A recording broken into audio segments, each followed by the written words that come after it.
नमस्कार सर्वांना, मी प्रांजली। यावर्षी 19 मार्चला गुरुवारी गुढीपाडवा आलेला आहे आणि या दिवशीपासूनच मराठी नवीन वर्षाची सुद्धा सुरुवात होते। तर तुम्हा सर्वांना मराठी नवीन वर्षाच्या आणि गुढीपाडव्याच्या खूप साऱ्या शुभेच्छा। या दिवशी सकाळी लवकर उठायचं आहे, कारण गुढीपाडव्याच्या दिवशी अभ्यंग स्नान करण्याला खूप जास्त महत्त्व आहे। त्यामुळे लवकर उठा, अभ्यंग स्नान करा, म्हणजेच अंगाला उटणे लावून स्नान करा आणि सर्वात अगोदर आपलं मुख्य प्रवेशद्वारासमोरचं जे अंगण असेल, फ्लॅट असेल तरी सुद्धा दाराच्या समोरचं या दिवशी आवर्जून झाडून घ्या, पुसून घ्या। दारामध्ये छोटी का होईना रांगोळी काढा।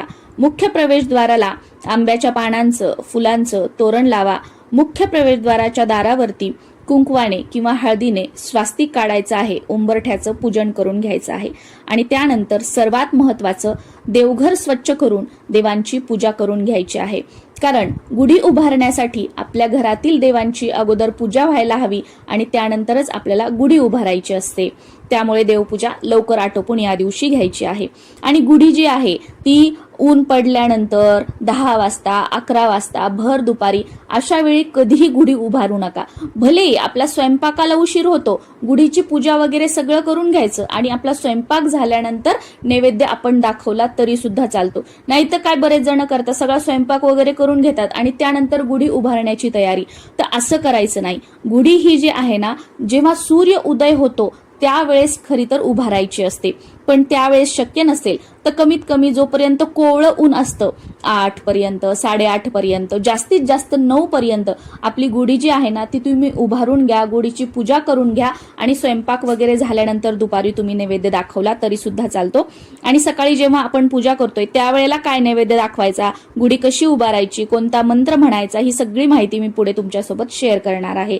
आणि बरेच जण म्हणतात की गुढी उभारण्यासाठी मुहूर्त कोणता आहे, वेळ कोणती आहे। तर गुढीपाडवा हा 3.5 मुहूर्तांपैकी एक आहे। त्यामुळे गुढी उभारण्यासाठी कोणत्याही मुहूर्ताची किंवा वेळ या दिवशी बघण्याची गरज नाही, कारण हा जो संपूर्ण दिवस असतो तोच शुभ असतो। त्यामुळे सकाळी कोवळं ऊन आहे तोपर्यंत किंवा सूर्य उदय जेव्हा होतो त्यावेळेला गुढी उभारली तर अतिशय उत्तम आहे। बाकी बघा, तुम्हाला तुमच्याकडे जशी पद्धत आहे, जसं तुम्हाला शक्य होईल तसं तुम्ही गुढी उभारू शकता। आणि याच दिवसापासून चैत्र नवरात्रीची सुद्धा सुरुवात होत असते।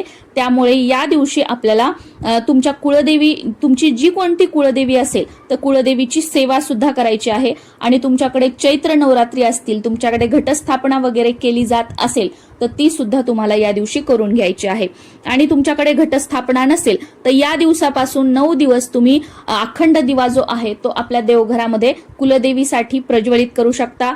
चैत्र नवरात्री बद्दलचे व्हिडिओ मी नक्कीच तुमच्यासोबत शेअर करेल। हे 9ही दिवस तुम्ही तुमच्या कुलदेवीची ओटी भरू शकता। हे 9 दिवस तुम्ही तुमच्या कुलदेवीसाठी उपवास करू शकता।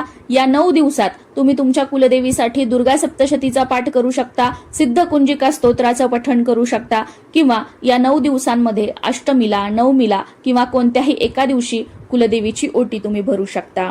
गुढी उभारण्यासाठी आपण ज्या ज्या वस्तू वापरत असतो त्या प्रत्येक वस्तूला एक विशेष महत्त्व आहे आणि त्या प्रत्येक वस्तू मागे शास्त्रीय कारण सुद्धा आहेत। गुढी उभारण्यासाठी सर्वात महत्त्वाची आणि पहिली वस्तू लागते ती म्हणजे गुढीची काठी, ज्याला वेळूची काठी सुद्धा म्हटलं जातं। तर गुढीच्या काठीचे महत्त्व सांगायचे झाले तर ही काठी भक्कम आधार म्हणून बघितली जाते। नंतर आपल्याला लागतात गुढीला नेसवण्यासाठी वस्त्र। हे जे वस्त्र आहे ना ते नवीन असावं, कोरं असावं। आजकाल आपण साड्या वगैरे नेसवतो तर त्या साड्या आपण परिधान केलेल्या नसाव्यात, त्या साड्या कोऱ्या असाव्यात। गुढीला घातलेली साडी तुम्ही परत घालू शकता, पण तुम्ही वापरलेली, भलेही तुम्ही एकदा वापरलेली असेल, अशी साडी कधीही गुढीला घालू नका। आणि शक्यतो गुढीला नेसवण्यासाठी जे वस्त्र आपण वापरतो, जी साडी आपण वापरतो ती शक्यतो पिवळ्या रंगाची, लाल, केशरी किंवा गुलाबी रंगाची असावी। इतरही तुम्ही घेऊ शकता, पण हे रंग जे आहेत ना ते विशेष आणि शुभ मानले जातात। गुढीसाठी वापरण्यात येणाऱ्या वस्त्राचं महत्त्व सांगायचं झालं तर मनुष्याने त्याच्या यशाचे आणि शौर्याचे झेंडे याच ब्रह्मध्वजाप्रमाणे रोवत आपलं आयुष्य जगावं असं म्हटलं जातं। आणि त्याचबरोबर कोणतेही वस्त्र असू द्या ते उभ्या आणि आडव्या धाग्यांनी बनलेलं असतं. त्याचप्रमाणे आपल्या मनुष्याच्या आयुष्यामध्ये सुद्धा चांगले दिवस, वाईट दिवस, सुख दुःख हे येत जात राहतं. त्याचप्रमाणे हे वस्त्र आपल्याला काही धागे सुखाचे आणि काही धागे दुःखाचे असं सूचित करत असतात. त्यानंतर पुढची वस्तू आपल्याला गुढी उभारण्यासाठी लागते ती म्हणजे कडुलिंबाचा फाटा. तर कडुलिंबाचे जे पानं आहेत किंवा जो फाटा आहे तो आपल्याला आरोग्याचं प्रतीक म्हणून आपण ते बघतो किंवा ते आरोग्याचं प्रतीक आपल्याला दर्शवतं. त्यानंतर आपल्याला आंब्याची पानं सुद्धा लागतात. तर आंब्याची पानं ही चैतन्याचं प्रतीक दर्शवतात. गाठी, बऱ्याच ठिकाणी याला साखरेची माळ सुद्धा म्हटलं जातं. तर साखरेची माळ वापरण्यामागे असं महत्व सांगितलं जातं की आपल्या सर्व नात्यांमध्ये गोडवा राहावा, आपले सर्व नातेसंबंध साखरेप्रमाणे मधुर असावेत असा एक संदेश या गाठीतून आपल्याला मिळतो. त्यानंतर आपल्याला कलश लागतो. तांब्याचा कलश असू द्या किंवा स्टीलचा पेला असू द्या किंवा स्टीलचा तांब्या असू द्या. नेहमी बघा, जेव्हा आपण कलशाची स्थापना करतो कोणत्याही पूजेमध्ये, व्रतवैकल्यामध्ये, तर आपण कलश भरत असतो, कलश सरळ ठेवतो. पण आपण गुढीपाडव्याच्या दिवशी कलश हा उलटा ठेवतो. तुम्ही कधी विचार केला आहे का की कलश या दिवशी का बरं उलटा लावला जातो? तर चला मी तुम्हाला सांगते. कलश उलटा म्हणजे जमिनीकडे करून आपण ठेवतो. म्हणजे वरती आपण त्या गुढीवरती पालथा ठेवतो आपण, त्याचं म्हणजे तोंड जे असतं ते जमिनीकडे येतं. आणि जमीन म्हणजे तिच्यामध्ये परोपकाराची भावना आहे.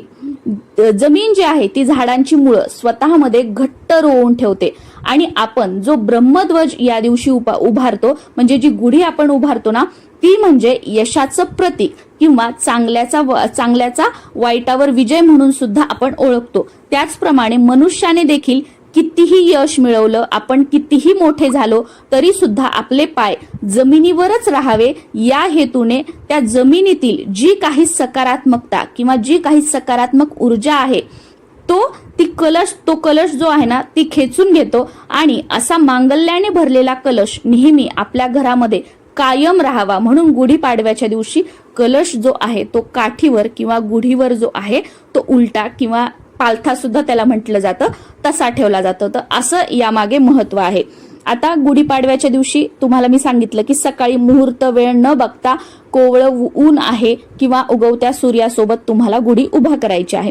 गुढी जी आहे तुम्ही जर तुमच्या घराच्या मुख्य प्रवेशद्वारामध्ये उभारणार असाल तर जेव्हा आपण बाहेरून आपल्या घरामध्ये प्रवेश करतो त्यावेळेला आपल्या उजव्या हाताला तुम्हाला गुढी उभारायची आहे. किंवा बरेच जण आपल्या घरातून बाहेर जाताना उजव्या हाताला गुढी उभारतात, तर तुम्ही तसंही करू शकता. शक्यतो आम्ही जे आहे जेव्हा बाहेरून आपण आपल्या घरामध्ये येतो तो आपला जो उजवा हात येतो तर त्या साईडला आम्ही गुढी बांधतो. बाकी शेवटी बघा तुमची मर्जी किंवा तुमच्या घरातील मोठ्या मंडळींना तुम्ही विचारा आणि त्यानुसार तुम्ही लावू शकता. काहीही ह्याला हरकत नाही की इकडे लावलं तर शुभ, इकडे लावलं तर अशुभ, असं काही नाही. आपल्या ज्या रूढी परंपरा आहेत ना त्यानुसार तुम्ही गुढी उभारण्याचा प्रयत्न करा, कोणत्या दिशेला वगैरे. किंवा तुम्ही जर बाल्कनीमध्ये वगैरे उभारणार असाल तर त्यानुसार तुम्ही करू शकता. म्हणजे घरातून आत येताना जी उजवी साईड येईल किंवा घरातून बाहेर जाताना जी उजवी साईड येईल, जसं तुम्ही दरवाजात जसं बांधत असाल तर त्याचप्रमाणे सुद्धा तुम्ही बाल्कनीमध्ये करू शकता.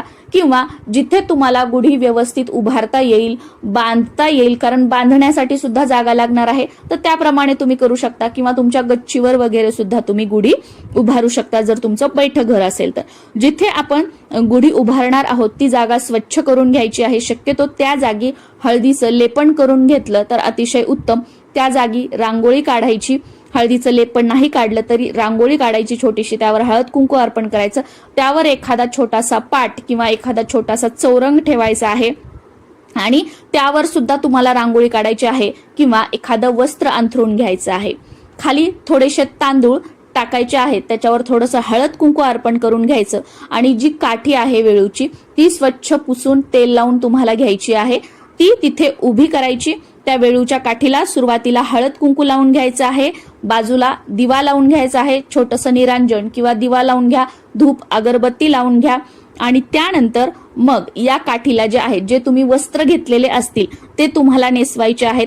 ते वस्त्र नेसवल्यानंतर त्यावर वरती जो कलश आहे तो आपल्याला उलटा ठेवायचा आहे. पण तो कलश उलटा ठेवण्यापूर्वी त्या कलशाला 5 उभ्या रेषा ओढून घ्यायच्या, त्या कलशावर कुंकवाने स्वास्तिक सुद्धा तुम्हाला काढून घ्यायचा आहे आणि मग तो कलश जो आहे तो उलटा ठेवायचा. आणि गुढीला जेव्हा आपण साडी नेसवतो तर त्यावेळेला फक्त साडीच नाही तर त्यासोबत एखादं ब्लाऊज पीस किंवा त्या साडीवरचं ब्लाऊज असेल तुमच्याकडे ते ब्लाऊज सुद्धा तुम्हाला लावायचं आहे किंवा एक ब्लाऊज पीस तुम्हाला लावायचा आहे, नुसतीच साडी लावायची नाहीये. आणि मग वरचा कलश आपण लावल्यानंतर गुढीला मग तुम्ही त्या गुढीला हार घालू शकता. साखरेची माळ ज्याला गाठी म्हटलं जातं किंवा गाठी हार सुद्धा म्हटलं जातं तो घालायचा आहे. जे आपण कडुलिंबाचे पान वगैरे आणलेले आहेत ते तुम्हाला लावायचे आहेत. आणि त्यानंतर परत हळद कुंकू वगैरे लावून तुम्हाला गुढीची पूजा करायची आहे. धूप दीप ओवाळून घ्यायचं आहे. आणि या दिवशी जेव्हा आपण सकाळी लवकर गुढीची पूजा करतोय तर त्यावेळेला तुम्हाला थोडीशी आदल्या दिवशी म्हणजे गुढीपाडव्याच्या आदल्या दिवशी काय करायचं, थोडीशी मुठभर हरभऱ्याची डाळ भिजू घालायची आणि गुढी उभारतोय त्यावेळेला एका वाटीमध्ये हरभऱ्याची डाळ, थोडासा गुळ आणि कडुलिंबाची जी आपण पानं आणलेली आहेत त्याचा जो तौर असतो बघा, जी छोटी छोटी फुलं असतात तौर असतो आणि एखाद दुसरं पान तोडून याच्यामध्ये टाकायचं. हे मिक्स करायचं सगळं आणि याचा नैवेद्य तुम्हाला गुढी उभारताना दाखवायचा आहे. भलेही तुमचा स्वयंपाक वगैरे झालेला नसेल तरी सकाळी ही पूजा करून घ्यायची. आणि ही गुढी उभारत असताना ही सगळी प्रोसेस करत असताना आपल्याला ओम ब्रह्मध्वजाय नमः, ओम ब्रह्मध्वजाय नमः हा मंत्र म्हणायचा आहे. गुढी सगळी साडी नेसवताना उभारताना जरी तुम्हाला लक्षात नाही राहिलं तर पूजा झाल्यानंतर कमीत कमी 11 वेळा ओम ब्रह्मध्वजाय नमः हा मंत्र जो आहे तो तुम्हाला म्हणायचा आहे. याप्रमाणे साधी सोपी गुढीची पूजा जी आहे ती करायची आहे. गुढी उभारून घ्यायची आहे. आणि मग यानंतर जेव्हा तुमचा स्वयंपाक होईल तो स्वयंपाक झाल्यानंतर गुढीपाडव्याच्या दिवशी पूर्णावरणाचा स्वयंपाक केला जातो किंवा बऱ्याच ठिकाणी खीर पुरी श्रीखंड पुरी असं बनवलं जातं. तुमच्याकडे जी पद्धत आहे जो स्वयंपाक बनवला जातो त्याचा नैवेद्य सुद्धा स्वयंपाक झाल्यानंतर या गुढीला तुम्हाला दाखवायचा असतो.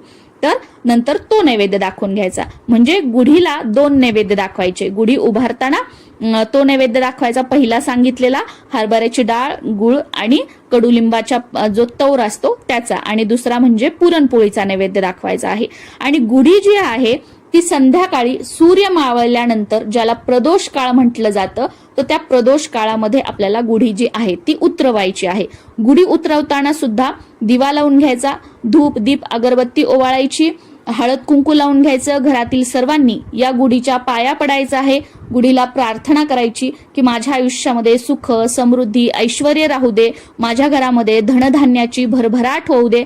प्रार्थना करून सर्वांनी नमस्कार करायचा आणि त्यानंतर तुम्हाला गुढी जी आहे ती उतरवायची आहे.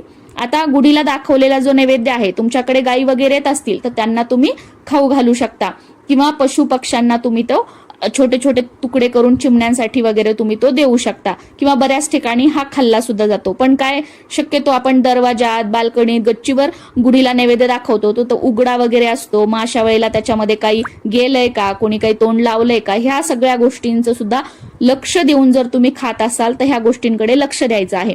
जे फुलं वगैरे आपण अर्पण केलेले आहेत ते निर्माल्यामध्ये टाकायचे. जो कलश तांब्या आपण हे केलेला होता तो स्वच्छ धुवून परत वापरायचा. साडी जी आहे ती तुम्हाला वापरायची असेल तर तुम्ही वापरू शकता किंवा असंच सणवारांना व्रतवैकल्यांना घालण्यासाठी तुम्हाला ठेवायची असेल तर ही साडी तुम्ही ठेवू शकता. आणि जे कडुलिंबाचे पानं आहेत ते तुम्ही तुमचं जे धान्य असतं वर्षभरातलं त्याच्यामध्ये टाकून ठेवू शकता. याच्यामुळे कीड वगैरे काही लागत नाही. आणि जी आपली तिजोरी असते तर त्याच्यामध्ये सुद्धा यातले काही पानं ठेवावेत असं म्हटलं जातं. यामुळे कधीच आपल्याला धनाची कमतरता पडत नाही. माता लक्ष्मीची आपल्यावर कृपा राहते. आपली तिजोरी जी आहे ती नेहमी भरलेली राहते असा एक भाव आहे किंवा अशी एक श्रद्धा आहे. आणि जर का तुमचं नवीन लग्न झालेलं आहे, तुमचा हा पहिला सण आहे, तर अशा वेळेला तुम्ही व्हिडिओमध्ये ऐकून किंवा गुगलवर वाचून हा सण साजरा करू नका किंवा गुढी उभारू नका. तुमच्या घरातील जे मोठी मंडळी आहेत, तुमचे सासू सासरे वगैरे आहेत, त्यांना तुम्ही विचारा. तुमच्या घराण्यातील ज्या रूढी परंपरा आहेत त्या तुम्ही जाणून घ्या आणि त्याचप्रमाणे गुढी तुम्हाला उभारायची असेल तर तुम्ही गुढी उभारू शकता. कारण की बघा, लग्न झाल्यानंतर आपल्या घराण्याच्या रूढी परंपरा जाणून घेणं त्या माहिती करून घेणं आणि त्याप्रमाणे सणवार करणं किंवा त्या रूढी परंपरा पुढे चालू ठेवणं हे आपलं प्रथम कर्तव्य असतं. त्यामुळे तुम्ही तुमच्या घराण्यातील रूढी परंपराप्रमाणेच जे सणवार आहेत ते करण्याला सुरुवात करावी असं एक प्रांजळ माझं मत आहे. कारण मी स्वतः सुद्धा आमच्याकडे ज्या पद्धतीने केलं जातं त्याच पद्धतीने करते. बाकीच्या ह्या सगळ्या गोष्टी ज्या असतात ना ते एक माहिती म्हणून, नॉलेज म्हणून आपण घ्यायचं असतं. पण आपल्या घराण्याच्या रूढी परंपरा सोडून द्यायच्या आणि व्हिडिओमध्ये ऐकून किंवा गुगलवर वाचून आपण सणवार साजरे करायचे हे पूर्णपणे चुकीचं आहे. त्याच्यामुळे तुमच्या घराण्याच्या रूढी परंपराप्रमाणे प्रत्येक सणवार जो आहे ना तो तुम्ही साजरा करण्याला प्रथम प्राधान्य द्या. आणि तुम्हाला जर सासू सासरे वगैरे कोणी नसतील सांगायला, बऱ्याच जणांचं लव्ह मॅरेज वगैरे झालेलं असतं, तर अशा वेळेला तुमचे कोणीतरी भावकी असेल, तुमच्या गावातलं कोणीतरी असेल, तर त्यांना तुम्ही फोन करून विचारा की आपल्या गावामध्ये किंवा आपल्याकडे कशा पद्धतीने हे सण साजरे केला जातो. तर त्या पद्धतीने माहिती गोळा करून सुद्धा तुम्ही हे जे सगळे सणवार जे आहेत ते साजरे करू शकता. कारण जेव्हा आपण आपल्या घराण्यातल्या रूढी परंपरा माहीत करून घेऊन त्या पुढे चालवतो ना तर याचा फायदा आपल्याला, आपल्या संसाराला, आपल्या लेकरा बाळांना होत असतो. आणि मग आपण रूढी परंपरा सोडून देतो आणि भलतच करतो, मग याचे पुढे आपल्याला त्रास होऊ लागतात. म्हणून हे लक्षात ठेवा.